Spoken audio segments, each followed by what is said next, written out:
Good morning and welcome to the show. It's Monday, so you know what that means. We have Dr. Roman Nation from Nation's Best Family Healthcare here in the studio with us this morning. Dr. Nation's practice is located up on in Lynn Haven, right near the City Hall, and he's also got another practice out on, or the same practice, another location out on Panama City Beach. Morning. Good morning. Good to see you. It is Monday, yes. More coffee for Monday morning, Dr. Roman Nation. We were talking about sugar content. Yeah, sugar content. Yeah, I'm loaded up with sugar and caffeine now, so I think I'm okay. There's some interesting stuff about coffee that there's been some data that went back and forth. You know, a long time ago they said, oh, coffee's bad for you because it causes high blood pressure and caffeine headaches and those kinds of things.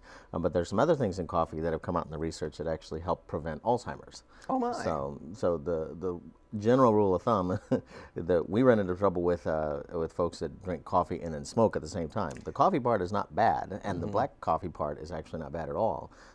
It's the smoking and or the sugar or the creamer that folks put in it. That okay, so coffee in and of itself, if you're just a purist and you drink black coffee, you're going to be okay. For the most part. I mean, there's the caffeine part of it can be a bit of a problem depending on how much coffee you drink, because you can get caffeine withdrawal headaches from that. So we had friends over the other night and we were sitting on the back patio by the lake having a good time, had a few drinks, had dinner outside. It was very nice, al fresco. And it was like, Karen says, anybody want coffee? I said, how about decaf? Oh, let's have regular. All right. When I had regular coffee, that was a tactical error.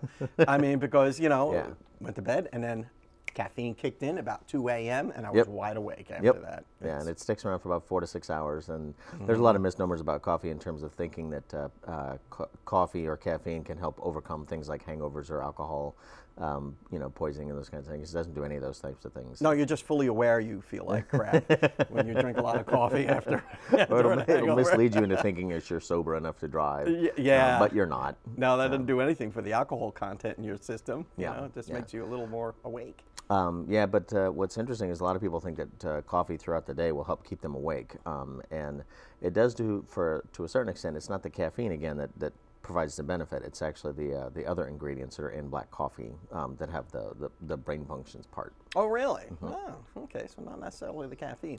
No. If that was the case, then no-dose would be the solution for everything. We're going to have a very interesting guest on the show today, a fellow by the name of Jim Barr, and I think you might have met him briefly. We did. In the green room. We have a green room.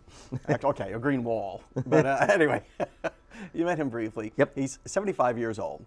He throws a 75-mile-per-hour pitch in senior baseball. How come most 75-year-olds aren't doing that? Deconditioning. Deconditioning. Most of the time. So, I mean, obviously there's some things with genetics that play a role in that. There's a huge role if you were not active as a kid, that you have a harder time being active as an adult. One of the biggest predictors for obesity in adulthood is obesity in childhood. So if he was, like I think you had told me he played pro ball for a while, and so people who have that kind of genetic setup and are on that trajectory to start with, as long as they don't overdo it, then they end up coasting right through things and they can age very, very well. So, and we've had some of your older guests on stage as well with that. Most of the things that they do, if you look at the consistency, is in exercise, and they watch what they eat. They're very consistent with their diet and consistent with their routine. And the other big thing that plays a role as far as mental awareness is not being complacent, meaning that they have something to do every day, and it's not the same thing every day. And mental exercise, I guess, exactly. Is like because you said, he's got a job that goes to work, and all of those things play a big role in terms of keeping your mental sharpness there, which makes you age less and less. It's always amazing to me when I see people who are of similar ages but in such different stages of health. Yep. And it all has to do with your activity and your attitude. We got to run off the local weather. On the other side of that, let's talk more about what you can do to stay young. And, and a lot of it's obvious, but some of it maybe not so much. We'll be right back after your Waking Up with Don weather. Welcome back to the show. I'm speaking with Dr. Roman Nation from Nation's Best Family Healthcare here in Lynn Haven and out on Panama City Beach. Yes, sir. We were talking about how some people can look healthy, right, but not necessarily be healthy. From a mental perspective, Yeah, like say an elderly person who play Scrabble a lot. Yeah, we were talking about those types of things because I've treated a number of patients where the family would go over and visit with their parent and have a set routine that they would do like every Sunday, where they go over, they have breakfast and they play cards, or like you said, play Scrabble, those kinds of things. And it wasn't until something changed that they realized how far off that their parent was. And so that's the part where we talk about, as far as changing your routine, your brain can get very, very good at repeating things. So if you're doing the same thing every single day, you know, some things are repetitive, like brushing your teeth, and taking a shower, okay.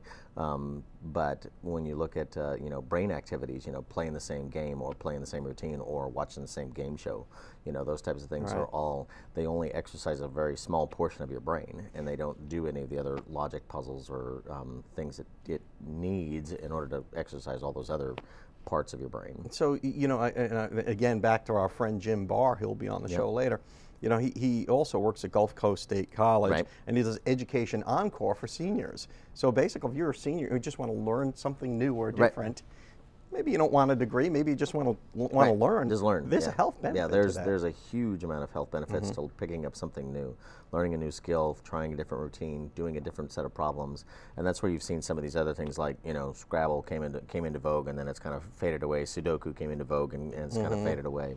Lumosity, and there's several other programs that you can get either on the computer or on your smartphone. Yeah, play brain games or whatever. Yeah, exactly. Brain games that all kind of do the same thing, and they'll come into focus and then they'll fade away because they're not novel. Well, there's a lot of utility in catching on to those things and then using them for a time, and then, you know, moving on to something new. But the other part is not staying in the same vein. So or maybe just not sitting at your computer playing brain games. Maybe you need to go out and sit in a classroom, or go out and ride your big tricycle or something. ride your bike, go for a walk. Which my dad had one. All of those types of things. It's getting your brain to utilize its other functions to say, well, this isn't new. I have to incorporate other information to make a decision. Yeah. So, but like I said, we've had lots of folks that we've treated over the years that once some small thing changes, that's when it all unravels because they're completely disoriented. You just throw them a curve, and then it just rocks their world so much. Yep. So, but if you keep throwing them curves, I guess, for lack of a better term, can you really teach an old dog new tricks? Absolutely. I don't know. Yeah. Absolutely. Now, like I said, that being said, you can't, you know, having coffee and donuts for breakfast every day and expect your brain to, you know, survive on that kind of stuff. It does need a certain amount of mixture of things with fats. There's been a lot of negative talk about fat in the industry as far as weight gain and those kinds of things, but healthy fats are actually an essential part of staying healthy because the fatty layer is actually what makes the wiring in your brain lubricated, so it works. So being called a fathead is almost a compliment. At least in my book, I don't know. different context, but yeah, you do need healthy fats, and that's where a lot of the stuff behind omega-3 and omega-9 fatty acids is too. So staying young, or at least being a healthy older person. Change your routine. Change your routine, eat right, take on some new challenges. Exactly. And that's always wise advice, not just for the elderly, but for the young. For the young ones as well. Right. Yes, sir. Don't be stupid. Get out there. Thanks. Thank you so much, Dr. Roman Nation, and we'll be right back. Welcome back to the show. I'm here with Dr. Aaron Shores from Spine and Neural Pain Specialists here in Panama City and up in Chipley. Welcome to the show, Doctor. Thank you. Now, you know, last week we talked about the neck area and how, you know, it can be injured and compromised, and how you can get pinched nerves and all that. Week prior to that, we talked about the lower back, about pinched nerves and herniated discs. And what about this midsection here? What is that called, and what type of injuries and what kind of conditions do you typically see? Well, the mid part of the spine is called the thoracic spine, and thoracic spines are an area where you can also get pinched nerves. Probably not quite as common as you would see it in the neck and the low back, but they present differently sometimes. So in pinched nerves in the mid back or in the thoracic spine, it kind of depends on which level of thoracic spine they're at. If there's a large disc herniation or some arthritis or trauma that compromises the spinal cord, you can develop a constellation of sensory symptoms with numbness and pain, either in the abdomen or in the lower extremities. And you can also develop just weakness. So there's a Just like in the cervical spine, the spinal cord is an issue in the mid-back. But sometimes when folks just have what we call sensory symptoms, which would be numbness or pain, they present a little bit differently. Sometimes folks in the upper thoracic spine will actually get numbness or pain in the chest wall or across the chest. Sometimes folks will describe it as almost a tight band or rope squeezing them, and it can be quite uncomfortable. And is that for any particular reason? Is it arthritis? Is it an injury? Is it just some sort of inflammation? Well, it could be all of the above, actually, and that's where it takes an expert who's trained in making the diagnosis to figure out exactly what the cause is. But you know, the interesting thing with the way the body is wired, that sometimes when you get to the lower part of the thoracic spine, the lower part of the mid-back, pinched nerve symptoms actually can present with abdominal pain in the belly. Isn't that interesting? Yeah. So sometimes folks have abdominal pain. They undergo an extensive workup with their gastroenterologist or their primary care doctor, and everything checks out normally, yet they're still having pain in the belly. So that's sometimes when we will see patients. So that back pain is being transmitted to your stomach somehow, or to your referred abdomen. Pain. Yep. Yeah. Yep. The way you're wired, kind of like the fuse box for your living room might be in the garage, but if the lights go out in the living room, sometimes the problem is in the fuse box somewhere else. Sort of like that game Operation. You know, you take the ankle binder and the nose lights up. Yeah, right. That's just like that, right? Same thing. So that's the interesting part about how the body is wired. So but the management in the mid back is similar as it is in other parts of the spine, depending on the symptoms and the severity. You know, sometimes physical therapy and a little watch and see can help.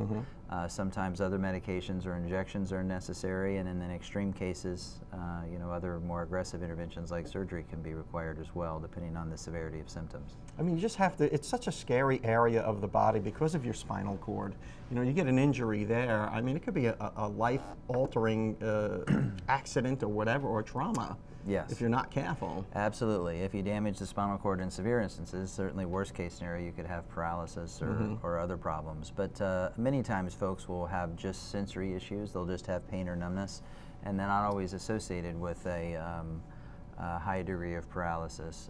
So that's the important part of having a good physical exam and a good evaluation by somebody who's trained with treating these types of conditions to make sure you get the best possible care you can. And going untreated, I guess, really is not an option because you'll live in pain, I would imagine, or numbness or whatever the symptoms may be. Absolutely, and that certainly is the challenging part of treating this, because sometimes this presents differently from one individual to the other. And what works for one person may not work for the other, which also adds to the challenge of treating these kind of symptoms. So it really is a mystery. I find that whole thing about abdomen pain being connected to your back somehow really fascinating. Yes. Now, don't get, if you have a stomach ache, don't go crazy and go run to the emergency room. Absolutely. But suffice it to say, you know, a good doctor should be able to at least get you to the right specialist. Correct. To make sure that you get the proper diagnosis and treatment to relieve your pain. Dr. Aaron Shores, thank you so much for coming on the show. Thank you. Spine and neural pain specialist here in Panama City and up in Chipley. We'll be right back. Welcome back to the show. I'm here with Jim Barr. You may remember Jim from a previous interview about senior baseball and all the good things he does out there at Gulf State College. But Jim, you know, I've had you back only because we ran out of time in the last interview to talk about how you stay so healthy. I know you stay active. You know, you're throwing a 75-mile-per-hour pitch, and you're 75 years old, and that's pretty darn good.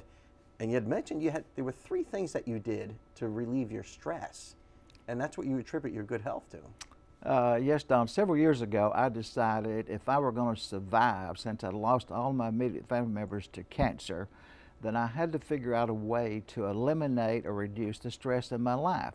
And I was able to do that. It really boils down to the power of the mind. And the 3 areas that were causing me the most problems, I was second guessing myself about everything. So I decided no more of that. I'm just going to say whatever happens in my life has happened for a reason or a purpose. Now, you have to be a believer for that to be applicable. You've got to believe that there's divine intervention or divine guidance. So I never allow anything to affect me physically, mentally, or emotionally because I believe it happened for a reason and purpose. The second reason, for years I was so concerned, been in politics particularly. I wanted That's right. Remember you run for superintendent. I and all that? wanted Yeah. everyone to like me, and I decided that's not possible. So I'm going to treat everyone fair, right, and honest. And if they don't like Jim Barr, so be it. The third reason, I was always so concerned, am I going to be prepared for tomorrow? And allowed that to be a stressful situation for me. So I decided the way I'm going to handle that, I'm going to do the best that I can this day. And if it's not good enough for others, so be it. And my little take on the stress, I take this from the children's movie Frozen. When stress is in your life, just let it go. Yeah, and for some people it's not quite that easy, but that's just a mental hurdle you've got to get past. And if you couple that with physical fitness, I mean, that creates some sort of, I don't know, some sort of circle. If you feel good, you'll mentally feel good as well. I mean, there's that whole mind-body connection. Yes, I think you really have to combine it with regular exercise and eating the right foods. For example, I stick to the 14 superfoods. I stay away from salt, sugar, red meat, fried foods, and wheat products. Because I have just decided in my research that these foods are not going to help me live the healthy lifestyle that I want to live. Jim Barr, do you plan on retiring any day or any time? Or are you going to just keep going on as long as you can go on? Gosh, as much as I enjoy my work every single day, Don, I'm not sure, but I'm thinking about it because I have some other interest. You're going to go on to bigger and better things? Well, I'm not sure if they'll be bigger, but I think things that I want to pursue. Of course, my mission in life is to help other people, inspire others to learn more and dream more and be more. And I've got a couple of avenues that I think might put me in a position to really capitalize on that. Well, I could see how that positive mental attitude is going to keep you going for many, many years to come. Jim Barr, thank you so much. Senior athlete, pitcher, and Renaissance man. Thank you, Don. I really appreciate you. Appreciate the opportunity. Thanks for coming on the show, Jim. And we'll be right back. Welcome back to the show, guys. It's Randy, your Waking Up with Don trainer. I want to talk to you guys about a pretty sore subject for me. I have a lot of people ask questions about how to lose abdominal fat and then directly proceed into telling me how many crunches they do. Well, crunches don't necessarily burn abdominal fat. They do help to strengthen and shape up those abdominal muscles, but in order to get your body fat where you want it, you need to watch your diet and do your cardio. Nonetheless, I'll show you guys how to do a few of my favorite crunch variations, so that way when you get to that point, you can make the most of your time. Okay, so I'm gonna go down to the floor and show you guys a couple things, and in that way you can not only get a good abdominal workout in, but you can keep your neck and your spine from being injured as well. Here we go. Crunching does not have to be difficult. First thing that a lot of people do is tend to want to pull their neck up and then their abdominals come up. So it would probably be best to put your hands across your chest and then just come up as far as you can. Another thing that you can do is instead of even bringing your upper torso up, you can just bring your legs up. So if you want, just bring your legs up and crunch forward like so.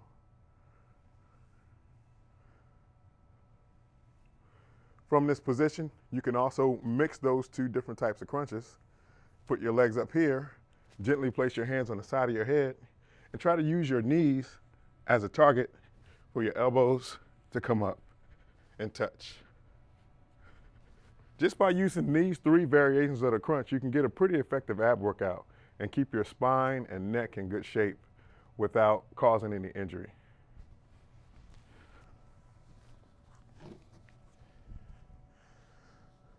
So there you have it, folks. That's one way to keep your neck and spine safe and do all of the abdominal exercises you need. But just remember, Just because you do abdominal work does not mean that you're going to lose belly fat.